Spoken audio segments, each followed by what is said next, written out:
Hundreds of French soldiers vanished into thin air, then reappeared centuries later, frozen in time. They were the rank-and-file ghosts of Napoleon's Grand Armée, men who had already survived the hell of Russia in 1812, only to meet an unrecorded death on their long march home. They climbed into the high Alps in late November, boots split, uniforms threadbare, bellies knotted with hunger, and tried to slip through the passes before snow erased the trails. But the mountains showed no mercy. A whiteout roared down from the peaks, smothered the columns in powder, and sealed them where they fell. No bugles, no graves, no names chiseled in stone, just silence, ice, and the slow weight of forgetfulness. Almost 200 years later, the silence cracked. In August 2003, Europe baked beneath the hottest summer since records began. Swiss climatologists measured glacier melt at up to 3 meters in a single season. And on the ragged tongue of the Aletsch Glacier, 2 climbers noticed a dark, man-shaped knob protruding from the ice. They thought it was a recent victim, a tourist who had wandered off the marked route, until they brushed away the slush and saw the brass buttons stamped with the imperial eagle. Beneath a crust of frost lay a face the color of honeyed leather,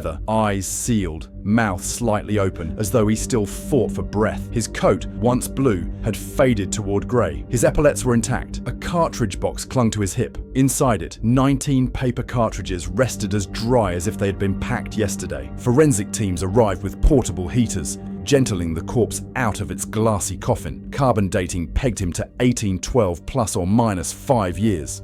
DNA extracted from molars suggested a young man from France's western coast. Historians compared uniform details and concluded he belonged to the 22nd Line Infantry, one of the regiments ordered to escort artillery back across the Simplon Pass during Napoleon's shattered retreat. The pass sits at 2,000 meters, a place where one misstep in a blizzard can erase an entire company. Within weeks, the glacier surrendered 5 more bodies. One still gripped a musket, another lay curled around a tin of hardtack, ribs warped from starvation, leather shako covers, scarlet facings, forage caps sewn from civilian cloth. They were snapshots of an army falling apart seam by seam. Newspapers dubbed them Les Soldats Ressuscités, the soldiers resurrected. TV crews filmed white-suited technicians airlifting zipper bags that looked unsettlingly small for the weight of 2 centuries of myth. The alpine communities below the ice felt the past slide into the present like a knife. Local inns renamed rooms after Captain This and Private That. Tourists lined up to photograph rusted bayonets thawing out of moraine. And climatologists warned, this is only the beginning.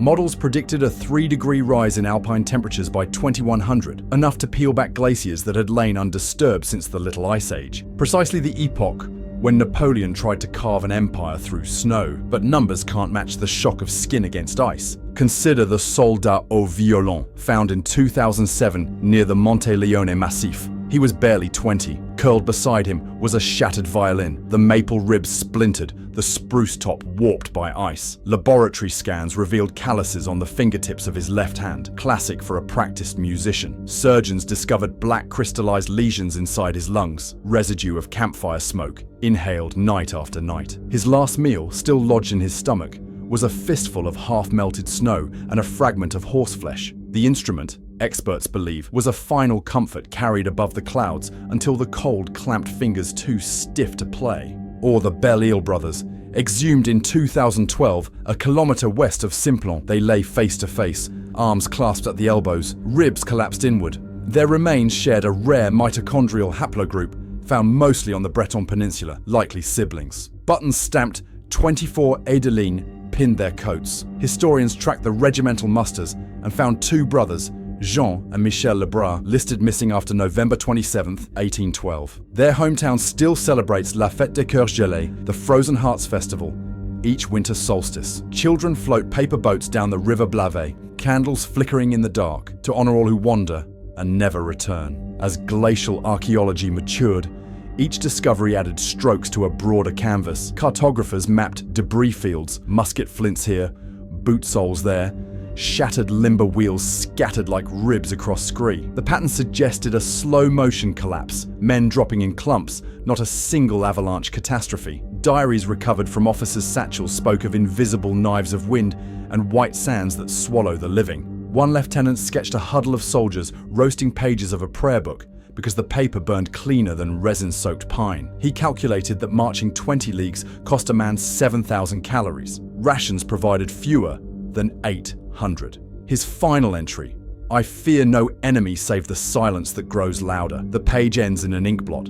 Then nothing. What killed them? The Alps served a lethal cocktail: hypothermia, altitude sickness, starvation, exacerbated by wounds carried from Russia, dysentery from polluted snow, and typhus bred in the tatters of their uniforms. But investigators found one more twist. Traces of lead inside bone marrow hinted at chronic poisoning, likely from the very bullets they molded by campfire and carried next to skin. As the metal leached into blood, it triggered weakness, confusion, and vomiting. On flat ground, a man might recover. On a ridge above the clouds, confusion meant stepping left when the path veered right and vanishing. Napoleon never mentioned the alpine dead in his memoir. The emperor wrote of Austerlitz, of Jena, of the difficult crossing at the Beresina, but of those who froze in the passes, not a line. Their sacrifice dissolved into footnotes until the ice cracked and gave them voice. Today, preservation labs in Grenoble and Chur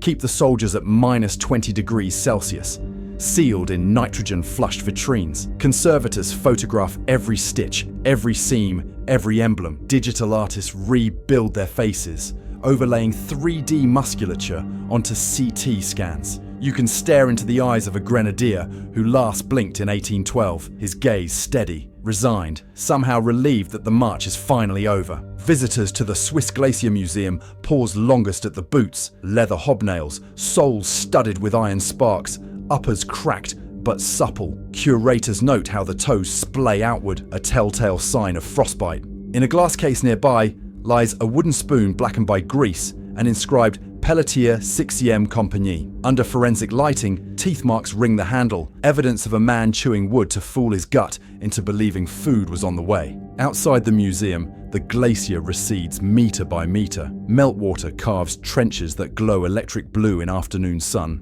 Geologists say at current rates, Aletsch will fracture into isolated pockets by 2060, exposing strata untouched since the Bronze Age. What else waits beneath? Letters never mailed, medals never pinned, perhaps the final pages of that lieutenant's diary, the ink frozen mid-sentence. Towns in the valley debate what to do with future discoveries. Some push for mass reburial in military cemeteries, complete with tricolour flags and brass bands. Others argue for in situ memorial sites on the ice itself, grim milestones for trekkers to stumble upon and remember. Ethical committees weigh dignity against science. How many bones must we study before we let the dead sleep? Meanwhile, climate marches sweep through alpine cities. Activists brandish enlarged photographs of the frozen soldiers, warning that glaciers are libraries whose books burn unread. "We are melting history," one banner reads, and history always melts back. Politicians promise carbon cuts, ski resorts install reflective tarps over shrinking pistes, yet the summer heat creeps higher, and each August the rescue choppers lift another antique musket out of slush. On the 210th anniversary of the retreat, a candlelight vigil climbed the Simplon Pass. Historians, descendants, and backpackers stood in a ring while a military bugler played taps to the dark valleys below. Someone read a list of recovered names. Someone else scattered snow over a portable brazier. So these men may finally feel a gentle winter. The wind blew hard and the candles flickered, but none went out. Hundreds of French soldiers vanished into thin air, then reappeared centuries later, frozen in time, their silence broken by the thaw. Their story is no longer buried under ice. It stands bare on the mountainside, asking how far ambition will push ordinary men and how long the earth remembers what empires forget. If this chilling resurrection of Napoleon's forgotten army stirred you, tap like and subscribe for more hidden chapters that history tried and failed to bury. We're just scratching the surface, and the next glacier is already cracking open.